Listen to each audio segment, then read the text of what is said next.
जय श्री कृष्णा दोस्तों, मेरा नाम नैन्सी है और आज मैं आप लोगों को माँ कृष्ण षटतिला एकादशी की कहानी सुनाने जा रही हूँ। तो चलिए शुरू करते हैं। भगवान श्री कृष्ण बोले, हे युधिष्ठिर, माघ मास कृष्ण पक्ष की एकादशी का नाम षटतिला है। इसमें आप लोगों को ये 6 काम तो जरूर ही करने चाहिए। पहला, तिल से स्नान।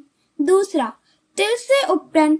तीसरा, तिल से हवन। चौथा, तिलाज्वली तिल सहित ठाकुर के चरणों दिख। पांचवे तिल। चौथा, तिलाज्वली तिल सहित ठाकुर जी के चरणों दिख। पांचवा, तिल का भोजन। छठवा, तिल का दान। यह षटतिला कहलाती है।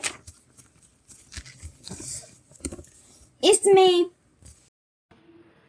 इसका महामत्य पुलस्त्य ऋषि ने दालभव्य को सुनाया था। नारद ऋषि को मैंने आगे सुनाया। क्योंकि इसमें मेरी पूजा की जाती है, इस कारण नारद मेरे पास आया और मैंने आंखें देखी बात सुनाई। एक ब्राह्मणी थी। वह चंद्राणी राज्य व्रत क्रिया करती थी। व्रत करते करते दुर्लभ हो गई। व्रतों के भाव से उसके समस्त पाप नष्ट हो गए। मैंने विचार किया कि अब यह मरने वाली है, स्वर्ग अवश्य जाएगी, परंतु खाली हाथ जाकर इससे कुछ दान मांग लूं, जिससे स्वर्ग का तोषा भी कुछ बन जाए। मैं वैकुंठ लोक को त्याग मृत्यु लोक में आया। वामन सदस्य छोटा रूप बनाकर ब्राह्मणी के द्वार का भिक्षुक हुआ। उसने मुझे मृत्यु पिंड दे दिया। कुछ दिनों के बाद उसने शरीर को त्याग दिया। व्रतों के प्रभाव से स्वर्ग गई और अपने ग्रह में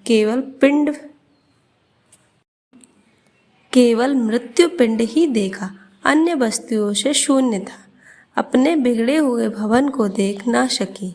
शीघ्र मेरी शरण में आकर उसने पुकार की, आप अच्छे फलदाता हैं।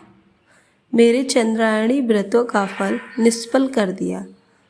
मैंने उत्तर दिया, जो व्रत आपने किए हैं पापों को भस्म कर वह स्वर्ग में ले आए हैं, और जो हाथ से दिया है वह भी आपको मिल रहा है। ब्राह्मणी बोली, यह दरिद्र अब कैसे मिटेगी? मैंने उससे कहा, तुमको देवगाना देखने जाना। मैंने उससे कहा, तुमको देवांगना देखने आएंगी। तुम द्वार बंद रखना। प्रथम षटतिला एकादशी का महामत्य सुन लेना।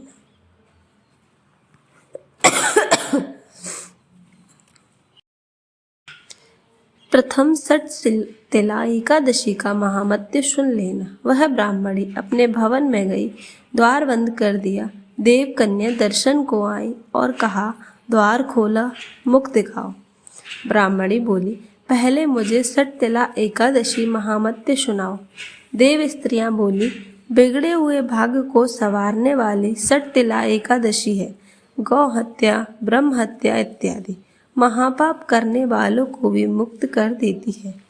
द्वार खोला तो मृत्यु पिंड का आम बन गया। जब व्रत किया तब सारे ग्रह में नंदन बन की विभूतियां प्रकट हो गईं। इस व्रत में एक तिल का दान करने से 1000 वर्ष तक स्वर्ग मिलता है। इस दिन भगवान श्री कृष्ण की पेठा, नारियल, जायफल, सुपारी आदि से पूजा की जाती है। इस दिन तिल पट्टी का सागार शास्त्रकारों ने बताया है। जय श्री हरि बोलो, एकादशी मैया की जय।